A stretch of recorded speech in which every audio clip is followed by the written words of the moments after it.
नमस्कार, आप देख रहे हैं इंडिया टीवी। आपके साथ मैं हूं मीनाक्षी जोशी। अब वक्त है सबसे बड़े चुनावी शो अब की बार किसकी सरकार का, जिसमें हम आपको दिखाते हैं चुनावी राज्यों की सियासी खबरें। उत्तर प्रदेश से लेकर पंजाब तक हर सियासी हलचल रहेगी आपके सामने। आज की 3 बड़ी हेडलाइंस के साथ कार्यक्रम की शुरुआत करते हैं। सबसे बड़ी खबर उत्तर प्रदेश से। जी हां, आज अयोध्या जाने वाले हैं मुख्यमंत्री योगी आदित्यनाथ। दीपोत्सव की तैयारियों का जायजा लेने से पहले योगी रामलला और हनुमानगढ़ी के दर्शन करेंगे अयोध्या में आज। और क्या क्या होने वाला है ये हम आपको आगे दिखाएंगे, पूरी खबर थोड़ी देर में। आज की दूसरी बड़ी खबर, पटेल की प्रतिमा से अखिलेश को कितने वोट मिलेंगे। ये सवाल इसलिए है क्योंकि आज अखिलेश यादव हरदोई पहुंचने वाले हैं और आज वो पटेल की प्रतिमा का अनावरण करेंगे। चुनावी मौसम में पटेल की प्रतिमा से अखिलेश को कितने वोट मिलेंगे, डिटेल में खबर होगी थोड़ी देर में आपके सामने। और आज की तीसरी बड़ी खबर पर भी एक नजर डालिए। गोरखपुर में प्रियंका गांधी 7 प्रतिज्ञा, कितनी सीटें। जी हां, प्रतिज्ञा रैली निकाल रही हैं योगी के गढ़। गोरखपुर में होंगी प्रियंका गांधी वाड्रा। कांग्रेस की उम्मीदें कितनी हैं और इस रैली का मकसद क्या है, इस पर भी पूरी डिटेल रखेंगे हम आपके सामने। लेकिन सबसे पहले बात करेंगे चुनावी खबरों की शुरुआत मुख्यमंत्री योगी आदित्यनाथ से जुड़ी हुई खबर के साथ, जहां अयोध्या दौरे पर हैं योगी आदित्यनाथ। सीएम योगी थोड़ी देर में अयोध्या पहुंचने वाले हैं। यहां पर वो रामलला और हनुमानगढ़ी के दर्शन करेंगे। योगी रामायण कॉन्क्लेव के समापन में भी हिस्सा लेंगे। साथ ही दीपोत्सव की तैयारियों को अभी वो जायजा लेंगे। आप जानते हैं जब से योगी आदित्यनाथ मुख्यमंत्री बने हैं उत्तर प्रदेश के, उसके बाद से दीपोत्सव की हर साल एक नई श्रृंखला होती है, एक नया रिकॉर्ड बनाने का प्रयास योगी आदित्यनाथ करते हैं। आज लेकिन क्या करेंगे, सबसे पहले रामलला के दर्शन करने के लिए जाएंगे हनुमानगढ़ी में, हनुमान जी के दर्शन करेंगे, पूजन करेंगे। दीपोत्सव को लेकर तैयारियां कितनी बड़ी की गई है, छोटी दिवाली हो या फिर दीपावली का दिन हो, बड़ी दीपमाला जो है वो अयोध्या में देखने को मिलती है। इससे पहले सीएम योगी ने लखनऊ में सरदार पटेल की जयंती पर बाइक रैली को हरी झंडी भी दिखाई। सरदार की प्रतिमा पर माल्यार्पण किया और पार्टी के सामाजिक प्रतिनिधि सम्मेलन में शिरकत भी की। और अब वो अयोध्या जाने वाले हैं। तो 3 तस्वीरें इस वक्त आप देख रहे हैं। हमारे सहयोगी रुचि कुमार लाइव हमारे साथ लखनऊ से जुड़ गई हैं। हम उन्हीं से जानकारी ले लेते हैं। रुचि, सबसे पहले तो अयोध्या के कार्यक्रम के बारे में ही आप जानकारी दें। हर साल हमने देखा आप खुद अयोध्या पहुंचती हैं और एक बड़े रिकॉर्ड की तैयारी रहती है यूपी सरकार की, तो इस बार क्या मंशा सरकार की? देखिए, ऐसा है, इस बार सरकार की योजना है कि करीब 12 लाख दिए जलेंगे अयोध्या में, जिसमें राम की पैड़ी पर और उसके अलावा अयोध्या के सारे मंदिरों पर जो कुंड हैं, जो भगवान राम से जुड़े वहाँ स्थान हैं, हर जगह दिए जलाए जाएंगे। तो इस दिवाली पूरी अयोध्या दियों से जगमगाएगी। और कुछ सरकार की यही कोशिश है कि कुछ वैसा नज़ारा देखने को मिले जब त्रेता युग में भगवान राम 14 साल का वनवास काट के रावण का वध करके अयोध्या लौटे थे। तो जिस तरह से अयोध्या सजी हुई थी, कुछ उसी तरह से सजाने की कोशिश है। तो आज मुख्यमंत्री पूरी जो तैयारियां हैं, क्योंकि अलग अलग जगह कार्यक्रम होते हैं, झांकी निकलती है, फिर भगवान राम, लक्ष्मण और सीता का जो रूप होता है वो हेलीकॉप्टर से आते हैं, उनकी आरती उतारते हैं मुख्यमंत्री योगी आदित्यनाथ। पे सरयू जी की आरती होती है और उसके बाद जो वर्ल्ड रिकॉर्ड बनाने का कार्यक्रम होता है राम की पैड़ी पर, वो होता है लेजर शो होता है, जिसमें भगवान राम की कथा दिखाई जाती है। तो किस तरह से अयोध्या तैयार हो रही है। वैसे तो योगी आदित्यनाथ हर साल इस तरीके के कार्यक्रम का आयोजन करते हैं, लेकिन अब चूंकि चुनावी साल है तो ये जरूर हम कहेंगे रुचि कि इसको पॉलिटिक्स से तो हमें जोड़कर देखना ही होगा। इसके जरिए क्या कोई सियासी फायदा कमाने का मकसद भी? जी हाँ, बिल्कुल, क्योंकि चुनाव है तो अब आप जो भी राजनीतिक दल हो, चाहे वो बीजेपी हो, चाहे समाजवादी पार्टी हो, चाहे कांग्रेस हो, बीएसपी हो, जो भी कर रही है उसका रिश्ता चुनाव से ज़रूर है। एक एक वोट की यहाँ लड़ाई है और बीजेपी के लिए बहुत ज़्यादा अहम है कि दोबारा जो जीत हासिल की थी 2017 में, वो फिर से जीत हासिल करे। तो इसको चुनाव से जोड़कर जरूर देखा जा रहा है। और पूर्वांचल में अयोध्या आता है। बिल्कुल रुचि, आप सही कह रही हैं। शुक्रिया पूरी जानकारी के लिए आपका। उत्तर प्रदेश में आज सियासत का सुपर संडे है, जबरदस्त सियासी घमासान है। योगी आदित्यनाथ अयोध्या में रामलला के दर पर मत्था टेकने वाले हैं। दीपोत्सव की तैयारियों का जायजा भी लेने वाले हैं। तो अखिलेश यादव हरदोई में सरदार पटेल की प्रतिमा का अनावरण करेंगे। प्रियंका गांधी वाड्रा भी योगी के गढ़ गोरखपुर में आज प्रतिज्ञा रैली करने वाली हैं। असदुद्दीन ओवैसी भी आज सहारनपुर में चुनावी रैली करने वाले हैं, तो आरएलडी के मुखिया जयंत चौधरी अपनी पार्टी का घोषणा पत्र जारी करने वाले हैं।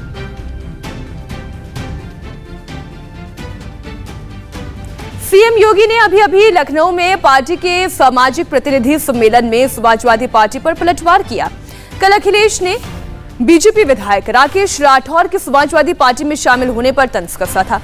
बीजेपी को भागता परिवार कहा था। ऐसे में आज सीएम योगी आदित्यनाथ ने भी करारा जवाब दिया और कहा कि पहले की सरकार का एजेंडा सिर्फ मैं और मेरा परिवार था। भारतीय जनता पार्टी के विधायक राकेश राठौर जी,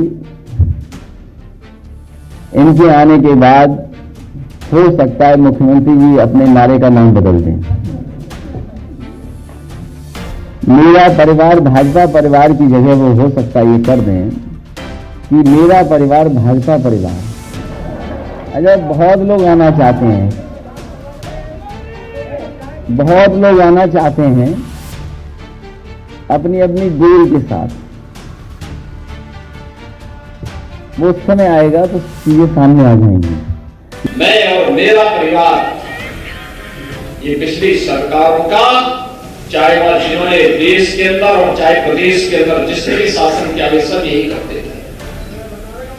अलग अलग खानदान भर गए थे और खानदान तक ही पूरी देश की राजनीति सीमित हो गई थी। लेकिन भाइयों बहनों, आज आपको फर्क महसूस पड़ रहा होगा। पहले तो लोग अपने बदला बनाते थे, स्वयं का बदला बनाते थे। अब चले जाइए ना 1947 के बाद अलग अलग खानदान देश के अंदर शासन किया। इन सब के किसी का अलग अलग जगहों पर, हिल स्टेशन पर, अलग अलग दुनिया के अलग अलग देशों में इनकी अपनी बड़ी बड़ी हवेलियां हैं। लेकिन गरीब का मकान नहीं, इसके बारे में कभी चिंता नहीं। प्रधानमंत्री मोदी जी ने देश के अंदर 3 करोड़ गरीबों को एक आवास दे दिया। 3 करोड़। अखिलेश यादव ने कल 2022 में बड़ी भविष्यवाणी की। बीजेपी के सफाई का दावा भी किया। ऐसे में योगी आदित्यनाथ ने भी पलटवार किया। 2022 में भी बीजेपी की जीत की उम्मीद जताई और कहा कि बीजेपी सरकार ने उत्तर प्रदेश के खोए गौरव को दोबारा लौटाया है। जन आक्रोश इतना है, जनता इतनी दुखी है कि आने वाले चुनाव में भारतीय जनता पार्टी का सफाया होगा। और जो मैंने कहा है कि नारा जो बदलेगा, भाजपा परिवार ही दिखाई देगा। मुझे लगता यह है कि भारतीय जनता पार्टी ने एक बार लोक कल्याण संकल्प पत्र बनाया 2017 का और उसके बाद उसको कूड़ेदान में फेंक दिया, क्योंकि उसके बाद उन्होंने कभी पन्ना नहीं पलटा। उत्तर प्रदेश 2017 के पहले कहां था, आज 2021 में कहां है। दुनिया बोलती है उत्तर प्रदेश के परिणाम के बारे में। 2017 के पहले आप उत्तर प्रदेश के बाहर कहीं जाते थे, पहचान का संकट होता था। लोग हे जिससे देखते थे, वहीं से डरते थे, होटल और धर्मशाला में रूम नहीं देते थे। आज आप जाइए, देश और दुनिया में कहीं जाएंगे, लोग बड़े सम्मान के साथ बैठाएंगे। अच्छा, उत्तर प्रदेश से बहुत अच्छा चेंज हुआ है, परिवर्तन हुआ है, एकदम 360 डिग्री घूम गया है पूरा। जिसको उल्टा बना दिया गया था, हमने कहा नहीं, ये पूरा उत्तर होगा, और हमने उसको पलट करके वापस उत्तर प्रदेश को जो उसकी पहचान मिलनी थी, भारतीय जनता पार्टी ने पहचान उत्तर प्रदेश को दिलाई है। और हर उत्तर प्रदेश वासी को इस पर गौरव की अनुभूति होनी चाहिए। आज भी अखिलेश और योगी में वार पलटवार का सिलसिला जारी रहने वाला है। योगी अयोध्या जाने वाले हैं तो अखिलेश यादव हरदोई पहुंचने वाले हैं। उनका हरदोई का दौरा है। हरदोई में अखिलेश सरदार वल्लभ भाई पटेल की प्रतिमा का अनावरण करेंगे।